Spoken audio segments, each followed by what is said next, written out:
Yes, with the spin. Hey everybody, it's Yes. Francesca here. I am making stovetop mac and cheese today with breadcrumb topping. You might be skeptical of that, but I promise it's delicious and it doesn't need to be baked. It's perfect as it is, and that's how we're gonna eat it. I want to talk about these little pastas. I'm a big pasta person, and pasta is my absolute favorite thing in the entire world. These little spirally, quirky-like things are called Vesuvio. And they're called Vesuvio because they are named after Mount Vesuvius, which is the volcano in Naples, in the region of Campania, Italy. So I guess these little spirals are called Vesuvio after Mount Vesuvius. And closer you could see, it'll capture all the sauce right in that spiral. So our water's boiling. Salting the water before it boils actually slows down the process. So you want to salt it after it boils. Yeah, I learned that. Pasta to taste delicious without anything on it at all. Like where you pick the pasta out of the pan once you've drained it with nothing on it and you just want to keep eating it because it's just flavorful on its own. That's how much salt you want to add. And I'm going to let them cook until they're al dente, and I will show you what that looks like. So, the next part, the bacon. Should you season the bacon? That's a good question. Seasoning the bacon is unnecessary because since it is cured in salt, you really don't need to season it. We'll season it with other things like garlic powder, white pepper. I've learned through my training is seasoning food in layers. So, which means for the pasta, for instance, we're seasoning the pasta with salt. That's one layer of the dish. The bacon is already seasoned with salt. That's another layer of the dish. Then we're going to add in the cheeses. The cheeses are salted already, but we're still going to season them with a little bit of salt. That's another layer of the dish. Then you're also adding in a dairy product that's unseasoned, so you want to season that with salt. Someone once told me that pork fat is liquid gold, so that's why we're really not going to be adding much other fat but this. That's the best noise ever. And we're just going to let it do its thing. We're going to let it render. Francesca. Yeah. What event should I bring a dish like this to?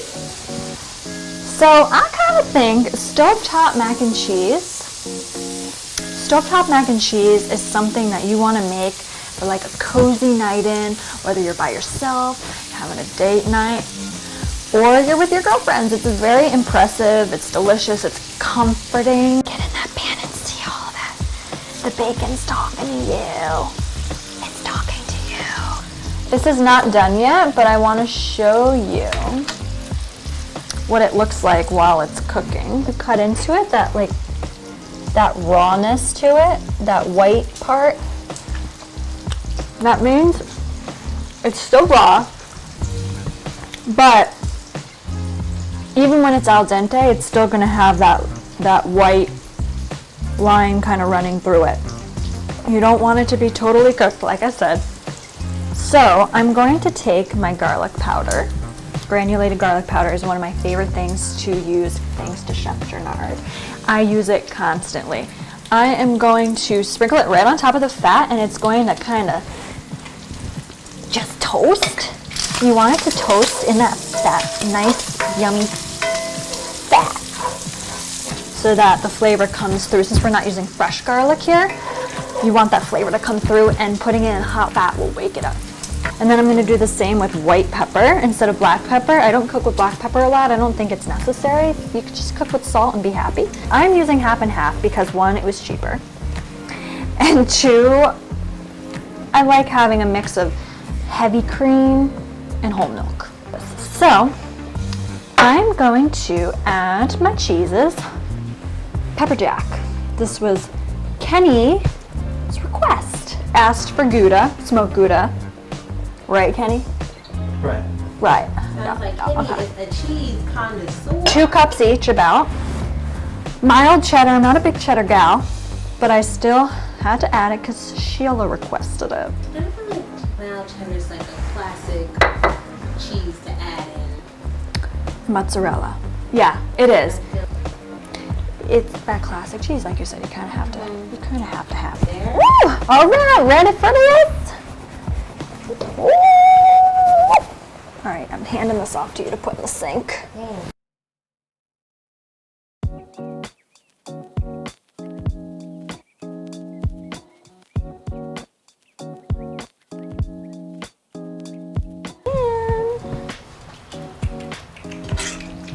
I am honored to be the official Taste tester.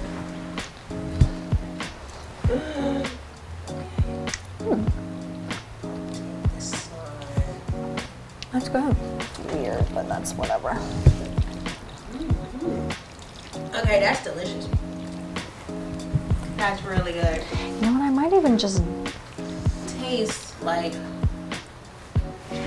the fat of the bacon, but it's not a overbearing. You know how sometimes bacon just has its like, I don't know how to explain it. I'm a horrible explainer. Like But- it's too rich. Yes, that's it. We're going to make the breadcrumb topping. Ta-da! Butter goes in.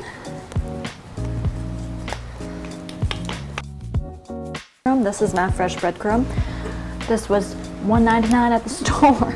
Period. But it's still good. Because this is so flavorful, I'm not seasoning this with salt or anything because it's really just going to act as a crunchy topping, buttery crunchy topping. And that's it. Put that in there. And this goes really fast, so I want to stir this. It's there. So I'm going to pull something from my little arsenal of ingredients. This is called sambal chili garlic sauce, but it's insanely delicious, and I eat this with pasta, I eat this with mac and cheese, I eat this with potato salad. It's a good little condiment. It's so good. Nice. We like. You like that? That's good.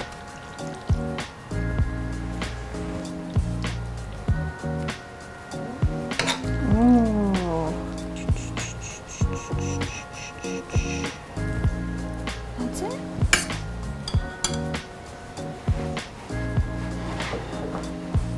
And get that nice. And that, my man's and my woman's, is your stovetop mac and cheese with stovetop breadcrumb right at home. Yum! Ooh, yeah. Eating Kenny. Like I told you before, That's really good. I'm gonna add a little bit of that sambal on top because it's just so good. Now, does that give the mac like a kick, spice? Just kicks it up a notch, takes it to another level.